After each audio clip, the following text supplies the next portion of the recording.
Amidst a spate of threats that have been received by celebrities from Bollywood or with a political background, UP CM Yogi Adityanath has now received a death threat which was communicated via WhatsApp message to a helpline number of the Mumbai police. The threat demanded Yogi Adityanath's resignation within 10 days and said if this does not happen, he will be facing dire consequences. The message also warned that he will be killed like Baba Siddiqui, which was a reference to the recent murder of former minister and NCP leader who was shot dead in Bandra in Mumbai last month.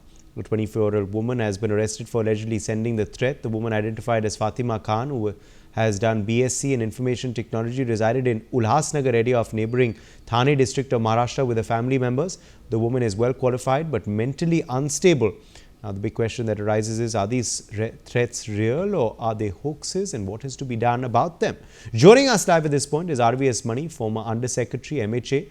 We also have Ranjan Dwivedi, former DGP UP, joining us live. PK Jain, former ADGP Maharashtra, is also live with us. Yuvraj Pokharna, columnist, also joins us live today. Let me bring you in here first. RVS Mani, the UP CM now becoming the latest to receive a death threat. What do you make of it? There is something wrong. Basically, I wanted to say, let us get into the background. I find is that the butter goes to bategi to kategi. What is wrong with the statement? United we stand, translated into English, united we stand, divided we fall. This is a very normal, common statement in English, which is used to motivate teams, which is used to motivate people, which is motivated armies, everything.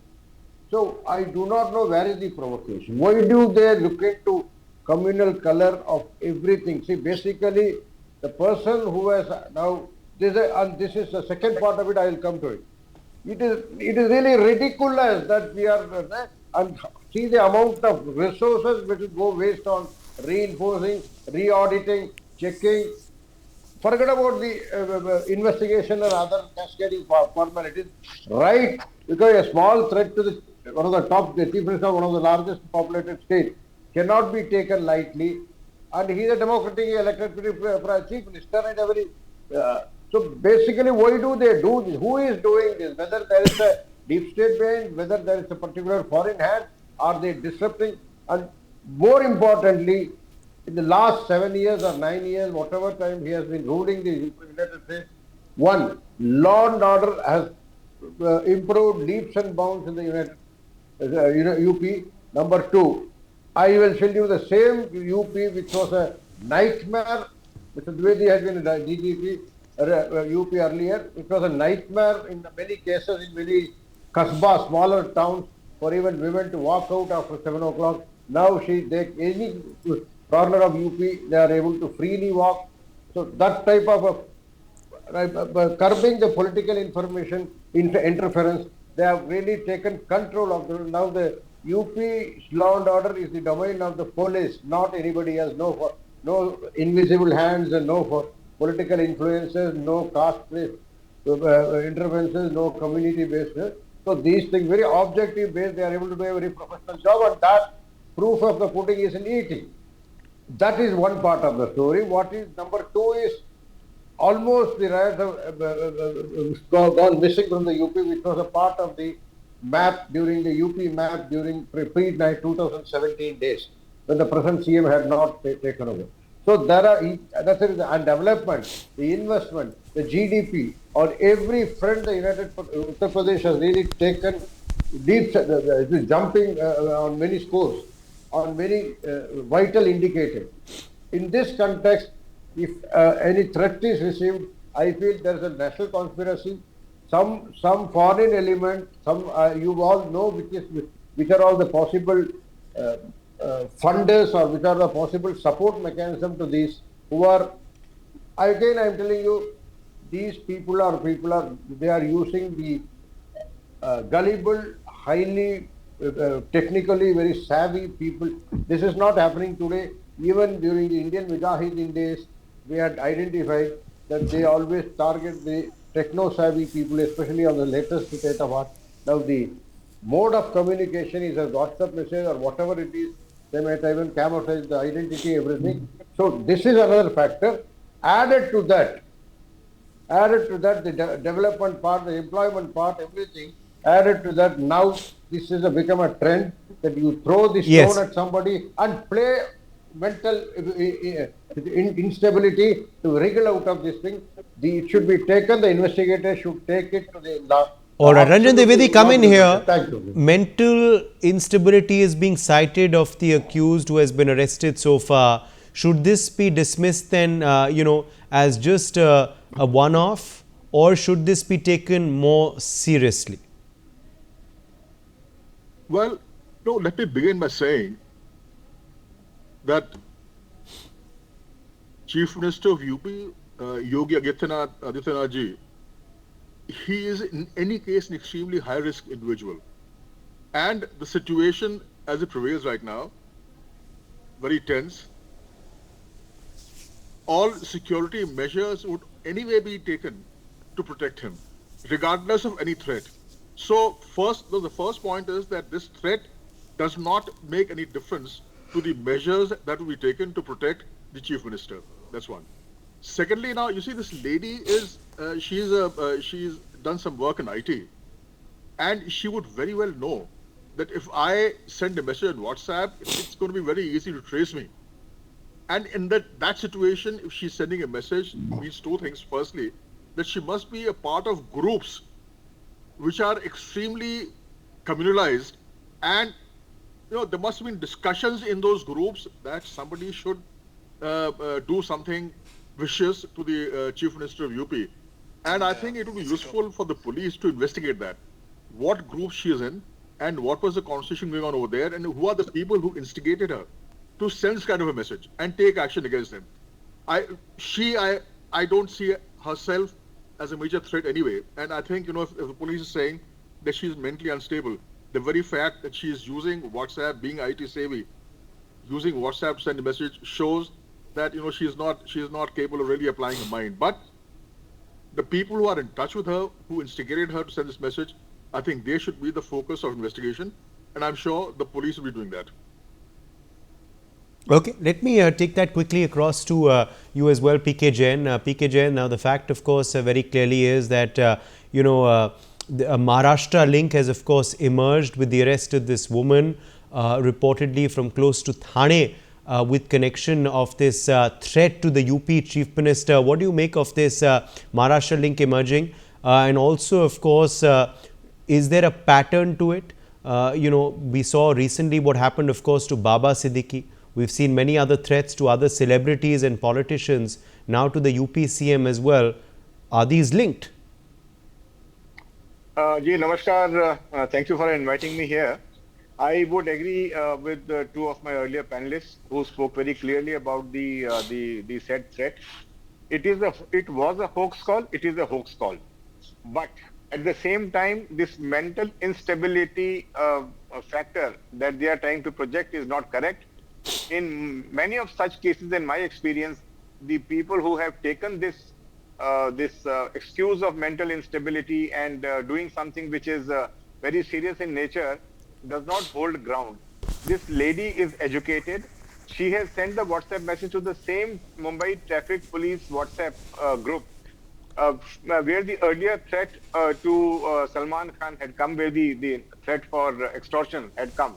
So apparently, like my previous panelist has said, there is a group operating. Now, by sending a message like this, they only want to create scare and they want to publicize it. My take on this is that it should be investigated thoroughly. The people behind it, the groups behind it should be investigated properly. Action should be taken against them. At the same time, we should not give it so much of publicity. Some hoax threat coming, we know that the person has been caught, the hoax threat originator has been found.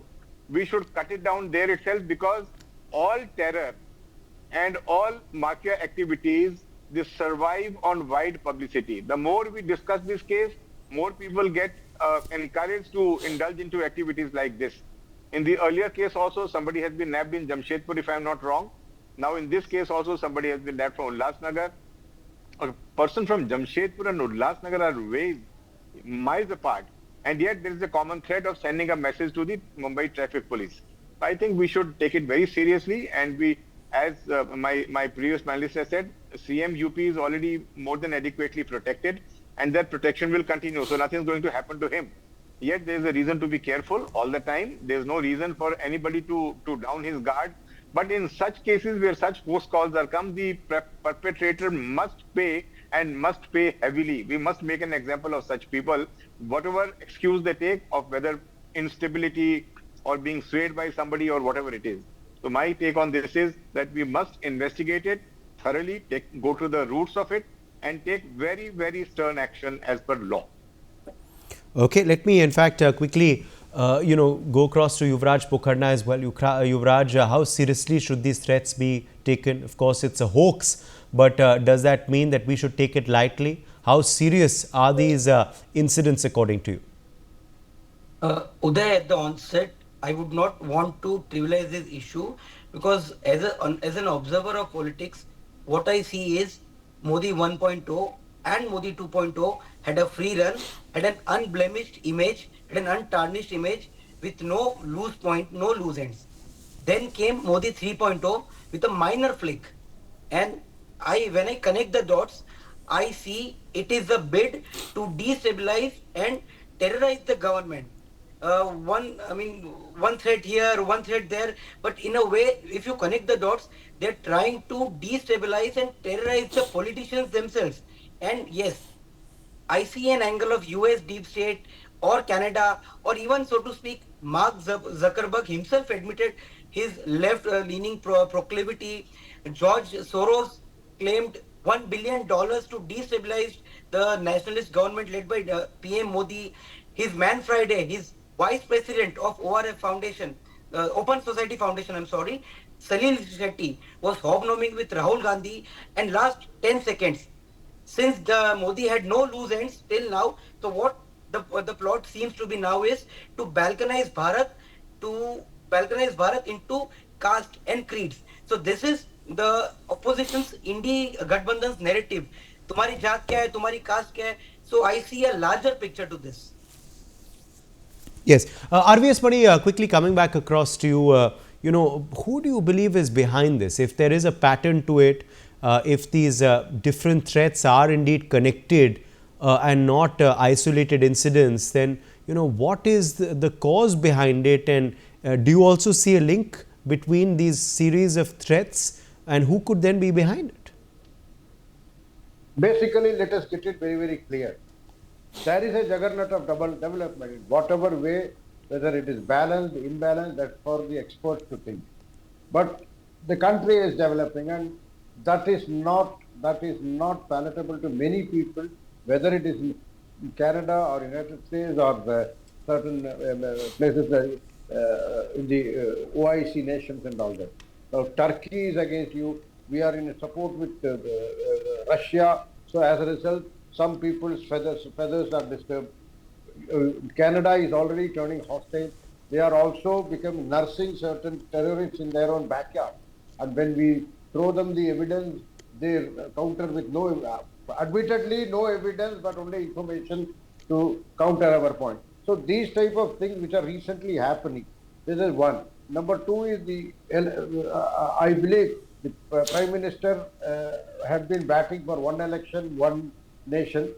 If had it been there, these type of repeated opportunities or repeated opening up for where you can threat and get away, because in the election season, the resources are deployed and are focused in some more important prioritized area. At this stage, just throw like this so that they can vitiate an election, they can communalize an election. There is a possibility. So this is also, it could be a political gimmick, like somebody throwing a particular people are not palatable to voting Modi. They are also a possibility.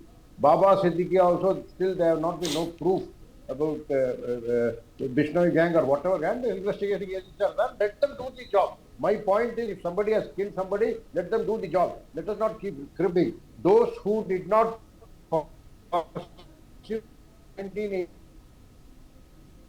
at the international level, even they are sitting and criticizing now, saying because they were during those days, the same Trudeau's father had demitted office and the next government had taken over when this instance happened. At that time, internationally, we had not taken any under MLIT or any extradition or anything like that.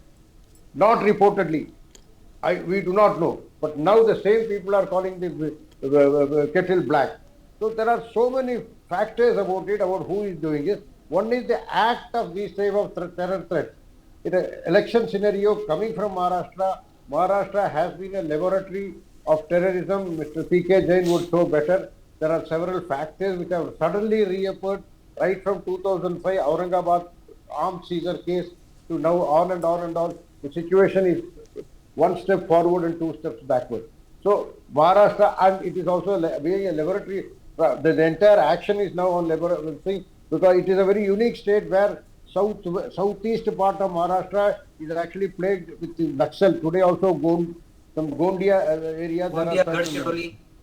So like that, it's a laboratory, and that Maharashtra is generating these type of threats, possibly to communalize, especially in a ongoing election season, and these are all the factors who could be responsible for vitiating the atmosphere. Thank you, Udai. Yes. Let me go back across to Ranjan Dwivedi. Ranjan Dwivedi, is this something now that the centre should take forward to investigate? Do you believe this should be handed over to a central agency now, or is the state police competent to probe this? Yeah, Uday, that's exactly the point. And I'll just make two brief points about this. Number one, as my previous speaker also mentioned, you see, India is doing extremely well, touch wood. Nazar na lage. India is doing extremely well on all counts. And, no country abroad, friend or foe, would like India to develop and be the way it is. So there are several forces operating to destabilize, balkanize India and create panic. And, if you see a trend, not just the threat to the Honorable Chief Minister, but even all these hoax calls to airlines that a bomb is implanted, this has been done. This goes on all the time. So there is some kind of a concerted attempt to create scare, panic, which would then affect investment in the country and demoralize the people. That's one. Secondly, I think although the government is doing quite a lot, but still a lot more needs to be done on regulating social media. Or regulating is not a very democratic word to use, but doing more to ensure that social media does not harm society. You see, what happens is that if I think in a particular way, then I join groups that think that way. All the people are there in that group, they think that way, and therefore all my biases and all my scares, they just get reinforced by these groups and by these conversations. And then these simple people then become tools for those radical elements in the group who want some kind of action to take place, some threat to take place, something wrong take place. They might even instigate someone to go and do something very hazardous, putting their own lives into trouble. So we have to be careful, and all social media, I think we have to work with these companies to ensure that there are better controls which work to stabilize society and not destabilize it. And of course, this. Obviously, every level has to work together. The national level, the state level, all levels have got to work together, even international level. Internationally, you have to have a coalition which works to ensure that social media does not harm people, and this kind of vicious atmosphere is not created by reinforcing prejudices. Yes. Same question to you, PKJ. Do you also see perhaps a suspicion of a foreign hand in all of this?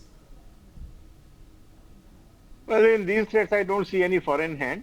See, in the case of the hoax threat calls to the airlines, the person who was arrested from Nagpur is again claiming that he was infirm in his in his brain.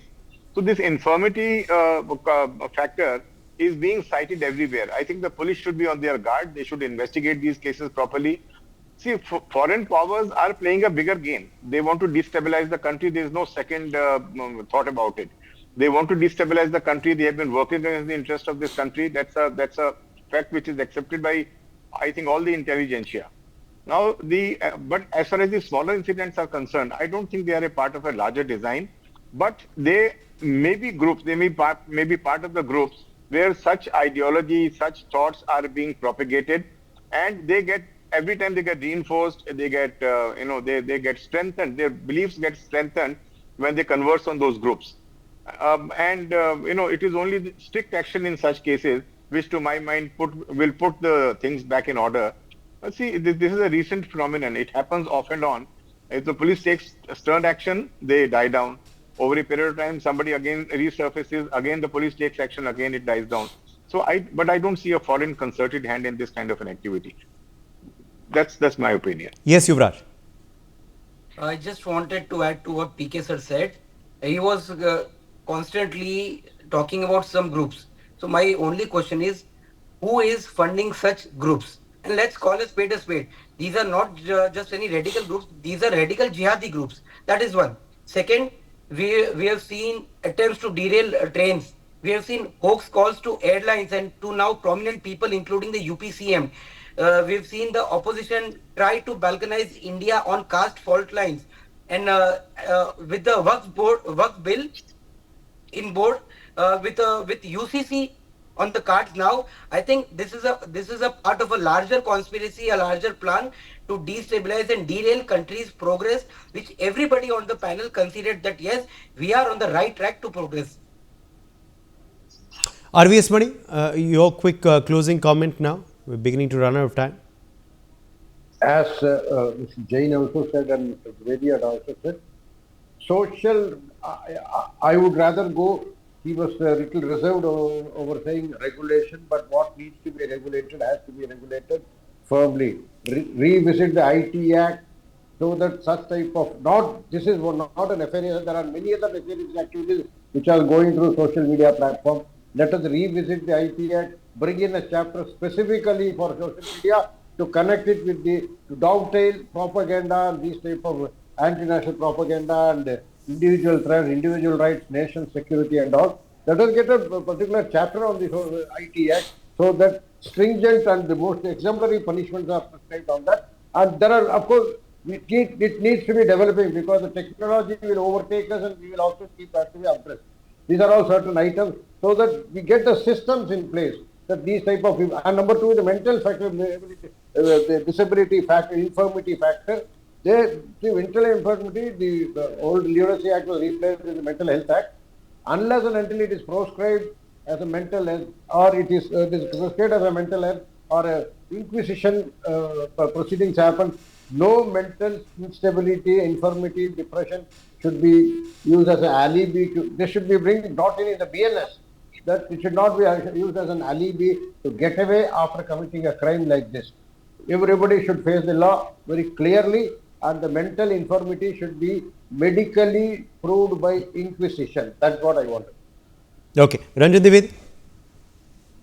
Yeah, Uday, again, just a few points. Firstly, this, and starting from my previous speaker, Mr. R.V. Singh, that this mental stability is a difficult thing. It's a difficult thing to address because many a times people don't know that they are mentally sick. Many a times, and mostly, even if they are, they don't admit it, and there's a lot of stigma about it. And I think the time has come because you have very powerful IT tools, social media, internet, and so on, that it should be seen in conjunction. That whether you need to regulate, again I'm using the word regulate, but do something about people who are seen as, who have approached and have taken the alibi that they're mentally sick or they have a mental problem. That whether the access to internet should be curtailed or reduced or watched, or the wards should be given a bigger responsibility that, look, you got to take care of your ward. If the parents have to be given the responsibility that, look, take care of your child if he has a problem so that he doesn't disturb public peace. So that's one. And secondly, you see, again, I go back to the whole issue. You look at China. China, there's no Google. There's no Gmail. There's no WhatsApp. There's no social media. They have their own things. They have their own equivalents for these. And like India also is a very big market. It's a very big country. It's bigger than China now. And I think the government needs to take a huge initiative in promoting our own systems which can replace maybe WhatsApp and Gmail, etc. in popularity. And again, we have to work very closely. And mind you, all these big companies, the IT companies, well, they do a lot of work and they come up in support and they'll fund projects here and there and say big things, but ultimately they're profit-making companies. And I think, the kind of responsibility they've displayed till now is probably not adequate. Now with AI around the corner Right. and everybody having access to AI, all these companies Okay. having their own AI systems, they have to go in a very big way and demonstrate. And the government should demand, they should be markers. The government All should right. demand This that, is something, of course, what that the have you done government to should do also it? look at very, very closely. We've run completely out of time. We're going to have to leave it at that. My thanks to all of our guests for joining us. For more such videos, subscribe to the NewsX YouTube channel, hit the bell icon.